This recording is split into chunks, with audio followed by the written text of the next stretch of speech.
नमस्कार सर्वांना, जय शिवराय. आपल्या बकासूर DST 6300 चॅनलमध्ये तुमचं सगळ्यांचं मनापासून हार्दिक स्वागत. स्क्रीनवर आपण तो पाहतोय तो वादळ 6300. बरेच जण विचारत असतात की वादळचं ट्रेनिंग वगैरे कसं काय, किंवा बकासूरच्या धावणीतील जे नंदी आहेत त्यांच्याविषयी माहिती. तर वादळ सध्या पुण्यामध्ये आणि सेकंदाच्या मैदानामध्ये पळवण्यासाठी त्याची अधूनमधून तयारी चालू असते आणि त्याला त्या पद्धतीत फेरे देखील दिले जातात. आणि ऋग्वेद म्हणून त्यांच्याकडे तो वादळ आहे आणि त्याला बघा असा अधूनमधून मोकळा देखील सोडला जातो वादळ. आणि इथून पुढं आपल्याला तो बऱ्यापैकी पावसाळ्यानंतर सेकंदाच्या मैदानातच पळताना दिसणार आहे.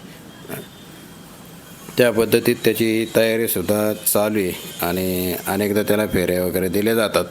आता पावसाळ्याचे थोडेसे दिवस आहे, आता थोडंसं आरामावर आहे, पण अधूनमधून बऱ्याचदा त्याला फेरे देखील दिले जातात आणि त्यांच्या गोट्याभोवती थोडंसं मोकळं रान आहे. त्या मोकळ्या रानामध्ये त्याला मुक्तपणे खेळण्यासाठी सोडलं जातं आणि तिथं तो मुक्तपणे त्या बाकीच्या वासरांबरोबर खेळत असतो. त्यामुळं चांगल्या पद्धतीची त्याची तयारी चालू आहे आणि येत्या काळात आपल्याला तो सेकंदाच्या मैदानामध्ये चांगल्या पद्धतीने पळताना दिसेल. त्याचा गोट्यावर असणारा तिथला व्हिडिओ आहे. त्यांच्या गोट्यावरती ती बाकीची छोटी छोटी 2 वासरं देखील आहेत. त्यामुळं वादळ 6300 आता आपल्याला सेकंदाच्या मैदानामध्ये पावसाळ्यानंतर दिसेल.